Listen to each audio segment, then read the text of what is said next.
है कि जब यहोशापात के ऊपर चढ़ाई हो रही है, यहोशापात भी एक समय पे क्या हो गया, वो डर गया, वो घबरा गया, अब कैसा होगा। परंतु यहोशापात को पता था कि मेरा परमेश्वर मेरे साथ है। यहोशापात ने उसका उपाय ढूंढा।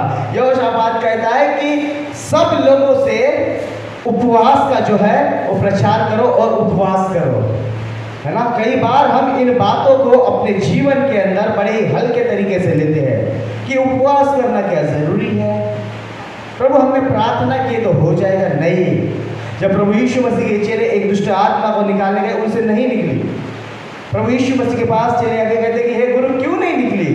प्रभु यीशु मसीह चेलों को कहते कि बहुत सारी जाति ऐसी होती है जो बगैर उपवास और बगैर प्रार्थना के नहीं निकलती। यदि आज आप अपने व्यक्तिगत तौर पे किसी युद्ध में हो, आप युद्ध कर रहे हो, बहुत सारी बातों से आप ग्रसित हो, आप चाहे हो सकता है बीमारियों से ग्रसित हो, आप हो सकता है कर्जे से ग्रसित हो सकता है आप अपने बच्चों के लिए चिंता में हो सकता है आप अपने पति के लिए चिंता में हो सकता है आपके पास अपनी छत नहीं है उसके लिए आप चिंता में, हो सकता है आपके पास आपकी जरूरतें पूरे करने के लिए पूरे सा पैसा नहीं, आप उसके लिए चिंता कर रहे हैं। आपको डरने की बात नहीं है, परंतु मैं आपको परमेश्वर की एक आज्ञा सिखाना चाहता हूं कि इन लोगों के सामने एक बड़ी भीड़ आ रही है और ये लोग उस भीड़ को देख के डर चुके हैं। इन्होंने उस भीड़ से निपटने के लिए अपने जाति भाइयों को एक बात कही, वहां पर प्रचार किया गया कि हम उपवास करें। और देखो इनके उपवास के द्वारा परमेश्वर इनके जीवन के अंदर कैसा काम करता है। उसके बाद हम 13वें वचन से कुछ वचनों में पढ़ेंगे।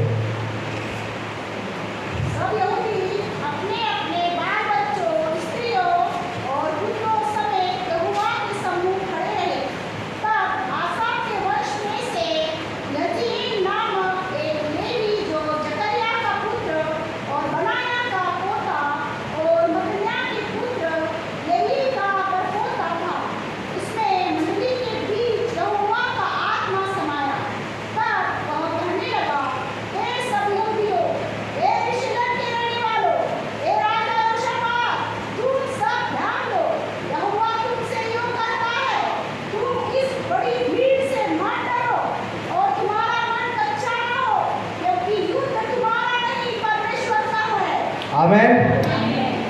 अपने युद्ध में अपने एफर्ट लगाना बंद करो। अपनी परिस्थितियों में अपने एफर्ट लगाना बंद करो। यदि हम परमेश्वर के साथ ईमानदारी के साथ चल रहे हैं, यदि परमेश्वर की आज्ञाओं के अनुसार हम अपना जीवन जी रहे, परमेश्वर जिस प्रकार यहोशापात के विषय में कह रहा है कि युद्ध तुम्हारा नहीं, युद्ध परमेश्वर का है, वही युद्ध आपका नहीं, मतलब आपका युद्ध परमेश्वर का है और आपकी ओर से युद्ध लड़ने के लिए परमेश्वर आपके साथ है। हालेलुया। जब हम अपने एफर्ट लगाते हैं, जब हम अपनी युक्तियों को लड़ाते हैं, जब हम अपने बदौलत कुछ करना चाहते हैं, हो सकता है 99.9 पर हम फेल हो जाए, परंतु जब हम परमेश्वर के ऊपर अपनी निगाहों को लगाते हैं, परमेश्वर का सामर्थ हमारे जीवन में काम करता है। और जो बातें हमें असंभव लगती है, जो बातें हमें कठिन लगती है, परमेश्वर हमारे जीवन के लिए उन सारी बातों को सरल करके दिखाता है, क्योंकि वो युद्ध हमारा नहीं होता, वो युद्ध परमेश्वर का होता है और युद्ध को जीतना परमेश्वर बखूबी जानता है। हालेलुया। और युद्ध में वही व्यक्ति जीतता है, युद्ध में वही व्यक्ति जीतता है जिसे युद्ध करना आता है, जिसे युद्ध करना। यहोशापात ने क्या किया? युद्ध किया, पहले युद्ध कर लिया? नहीं, यहोशापात ने प्रार्थना किया। उसकी सिर्फ प्रार्थना काफी नहीं थी, यहोशापात उपवास में गया। उसकी सारी मंडली जो है वो उपवास में गई, परमेश्वर से उन्होंने विनती की और परमेश्वर से विनती करने के बाद प्रभु ने अपना आत्मा एक व्यक्ति के अंदर डाला। कई बार जब हम घबरा जाते हैं, कई बार जब हम डर जाते हैं, हम चाहते हैं कि प्रभु हमें तो इसका आंसर दे, प्रभु तो हमसे बात कर। परमेश्वर डायरेक्ट आके आपसे बात नहीं करेगा, परंतु परमेश्वर किसी ना किसी के द्वारा अपने वचन के द्वारा आपसे बात करेगा। और जब वो वचन के द्वारा बात करे, हमको समझना है कि हमारे जीवन के लिए परमेश्वर क्या कह रहा है। यहाँ पर बाइबल में बता रही है कि परमेश्वर का आत्मा समाया यहजीएल नामक एक लेवीय के अंदर परमेश्वर का आत्मा समाया और आत्मा समाने के बाद उस लेवी ने हर एक लोगों को वहाँ पर बताया, यहूदियों को बताया, यरूशलेम वासियों को बताया, यहोशापात को बताया कि अब डरो मत, क्योंकि युद्ध अब तुम्हारा नहीं, युद्ध परमेश्वर का है। और इसकी स्टोरी को जब आप आगे पढ़ोगे, ये जाने के पहले युद्ध परमेश्वर ने लड़ लिया था, इन्हें लड़ने की जो है वो आवश्यकता नहीं पड़ी थी। आपके युद्ध में यदि परमेश्वर आपके साथ है, आपको अपने एफर्ट लगाने की जरूरत नहीं पड़ेगी, आपकी ओर से आपका खुदा बाप लड़ेगा और आपको विजय देगा। इसीलिए वो दाऊद कहता है, चाहे मैं घोर अंधकार से भरी हुई तराई में होकर चलूं तो भी हानि से नहीं डरूंगा, क्योंकि दाऊद को भी पता है कि जब मैं जंगलों में चरवाही करता था, मैं सिंह और भालू को मारता था, वो मैं अपने बदौलत नहीं मारता था, परंतु परमेश्वर की सामर्थ मेरे जीवन में काम करती थी और उस सामर्थ के द्वारा मैं उन्हें मार गिराता था। दाऊद को पता है कि जब एक फलिस्ती गोलियत उसके सामने आके खड़ा हुआ, दाऊद जानता था कि वो खुद उसे नहीं मार सकता, परंतु दाऊद ने इस बात का अनुभव किया था कि परमेश्वर की सामर्थ ने उस दाऊद को मार गिराया। वही सामर्थ आपको और मुझे परमेश्वर आज देने के लिए तैयार है। अपने हर एक हालातों में रोने के बजाय, अपने हर एक हालातों में लोगों के सामने गिड़गिड़ाने के बजाय, अपनी हर एक परिस्थितियों को दूसरों के सामने लेके जाने के बजाय अपने घुटनों को परमेश्वर के सामने टिका दो, अपने हालातों को परमेश्वर के सामने रख दो, अपने आंसुओं को परमेश्वर के सामने बहाना चालू कर दो और फिर अपने युद्ध में आप देखो कि आप विजय को कैसा देखते हो। आपकी योजनाओं से बढ़कर, है ना, आपकी युक्तियों से बढ़कर, आपके सोच और समझ से बढ़कर वो परमेश्वर आपके लिए करने में सामर्थ्य परमेश्वर है। हालेलुया। जिस प्रकार परमेश्वर, कई बार हम लोग ना परमेश्वर से प्रार्थना करते हैं कि प्रभु तुम मुझको बलवंत बना। कितने लोग प्रार्थना करते हैं ऐसे कि प्रभु तुम मुझको बलवंत बना। तो खुदा ने यदि आपको बलवंत बनाया तो पता कैसा चलेगा? तो आपको स्थिर करने के लिए परमेश्वर पहले आपके जीवन के अंदर ऐसी परिस्थितियों को लाकर खड़ा कर देगा, ऐसे हालत को आपके सामने खड़ा कर देगा लाकर कि उन परिस्थितियों से आप लड़ने वाले बनो। और जब उन परिस्थितियों से आप लड़ते हो, आप स्थिर बने रहते हो और आप जब आगे बढ़ते हो, तब आपको अनुभव होता है कि नहीं, मैंने परमेश्वर से प्रार्थना किया कि प्रभु तू मुझको स्थिर कर। प्रभु तूने इसी प्रकार से मुझे स्थिर किया है कि ये परिस्थितियां तो बहुत सारी थी, प्रभु मेरे लिए इन परिस्थितियों से निकलना प्रभु पॉसिबल नहीं था, परंतु प्रभु तूने मुझको निकाला। तब वो बातें हमको रियलाइज होती है कि प्रभु तूने हमको किस प्रकार से निकाला। अगर हम प्रभु को कुछ मांगते हैं तो उसको हमको समझने के लिए परमेश्वर पहले कुछ देगा। आपको पता है, दुख, परेशानियां, तकलीफें परमेश्वर उन्हीं के जीवन में देता है जो उसको सहन कर सकता है। परमेश्वर को पता है, अगर प्रभु ऐसे लोगों के जीवन में दे दे जो उसे सहन ही नहीं कर सकते हैं, है ना, ऐसा तो बड़ा ही विचित्र ऐसा काम हो जाएगा। देखो, यरूशलेम में हम देखते हैं, प्रभु यीशु के जीवन को हम देखते हैं, कलवरी क्रूस के ऊपर चढ़ाया वही गया जो सहन कर सकता था, जिसमें सहनशीलता थी, जिसमें लोगों को माफ करने के लिए हृदय था। परमेश्वर ने चढ़ाया भी उसी को उस कलवरी क्रूस के ऊपर। यदि आपको लगता है कि आपके जीवन में प्रभु इतने दुख क्यों दिया, आपको लगता है कि प्रभु क्या मैच मिला, क्या प्रभु क्या मैच मिली, क्या सारे संसार के दुख तूने मेरे जीवन में क्यों दिया? नहीं, परमेश्वर का वचन कहता है कि हम एक चुना हुआ वंश है। परमेश्वर ने हमको इस संसार से अलग किया गया है। जब परमेश्वर ने संसार से अलग किया, परमेश्वर हमारा पूरा बायोडाटा जानता है, हमारे हृदय में क्या चालू है, हमारे जीवन में क्या चालू है, किन बातों को हम सह सकते हैं, किन बातों को हम नहीं सह सकते हैं। परमेश्वर हमारे जीवन में वही बातों को देगा जिसको हम सहन कर सकते हैं और जिसके द्वारा हम बाहर निकल सकते हैं। अब यहाँ पर यहोशापात के जीवन को आप देखो। यहोशापात ने अपनी निगाहें अपने परमेश्वर की ओर लगाया और बाद में उसको युद्ध करने के लिए नहीं जाना पड़ा, उसको सिर्फ लूटने के लिए जाना पड़ा। वो लूट बटोरने के लिए यहोशापात और उसकी सेना बाद में लूट बटोरने के लिए गई। और बाइबल में बताती है एक दिन में लूट नहीं बटोरे उन्होंने, 3 दिन उनको लगे सारा माल उनका जब्त करने में। बहुत सारी यदि बरकतें आप चाहते हो खुदा से, हर एक व्यक्ति चाहता, कोई नहीं कि प्रभु नहीं सिर्फ एक ही चीज दे दूसरी मत दे, नहीं, सबके पास लिस्ट है, प्रभु ये भी दे, वो भी दे, वो भी दे। पर तो मैं आपको बताना चाहता हूँ, यहोशापात को आज जाना भी पड़ा।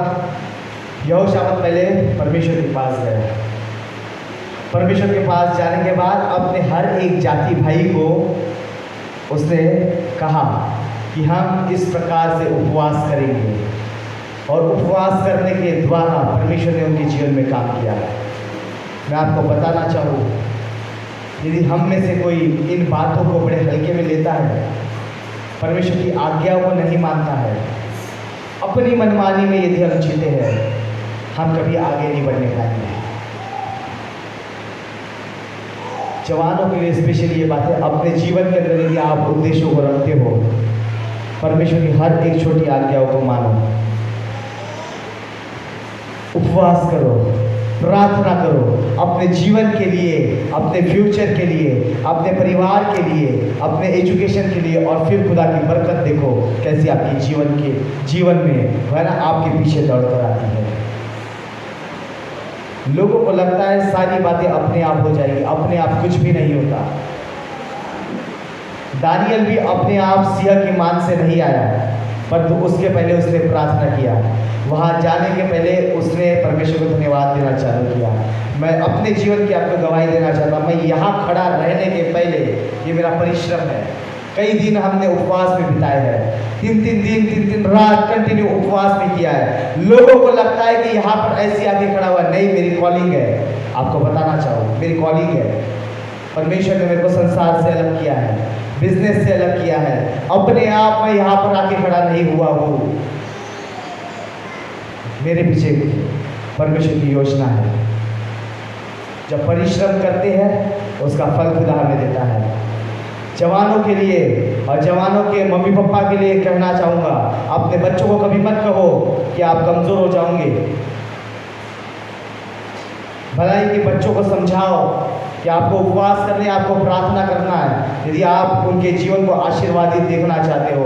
बहुत सारी बातें हमारे जीवन में उपवास और प्रार्थना के द्वारा होती है।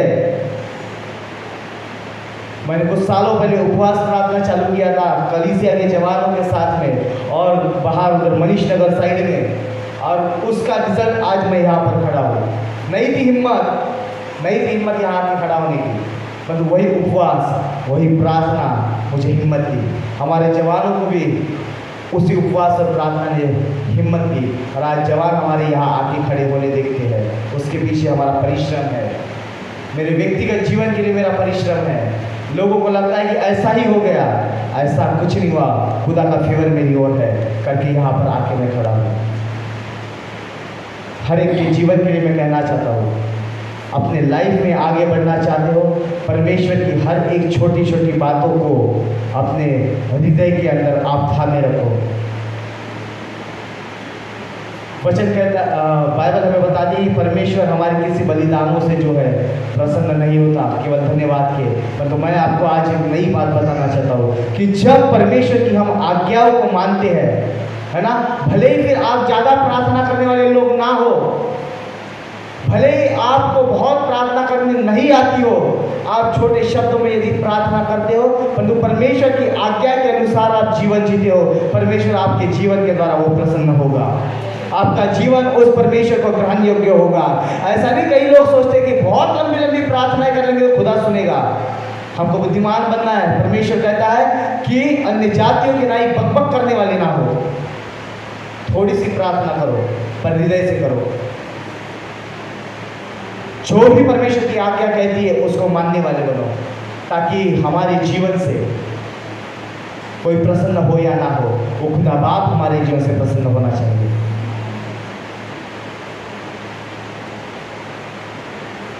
हर एक व्यक्ति चाहता है कि हम आगे बढ़े, हर एक व्यक्ति चाहता है कि हम ब्लेस हो, हर एक व्यक्ति अपने जीवन के अंदर कुछ ना कुछ हासिल करना चाहता है।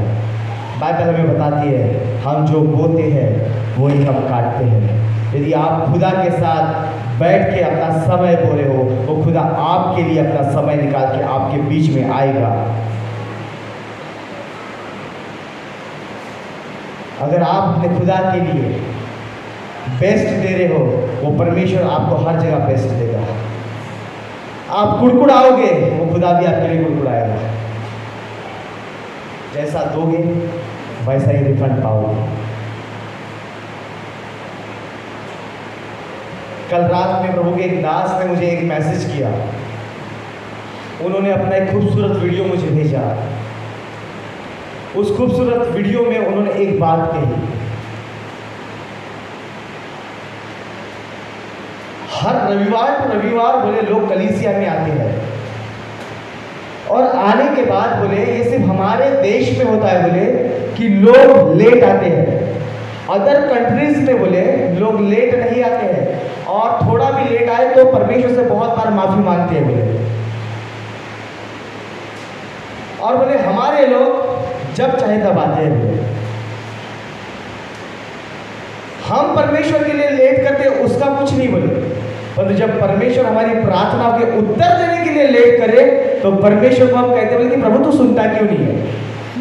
प्रभु के दास तरुण जोशी जिनका मीटिंग ऑर्गेनाइज कर, कल रात में खूबसूरत मैसेज ही उन्होंने मेरे को भेजा।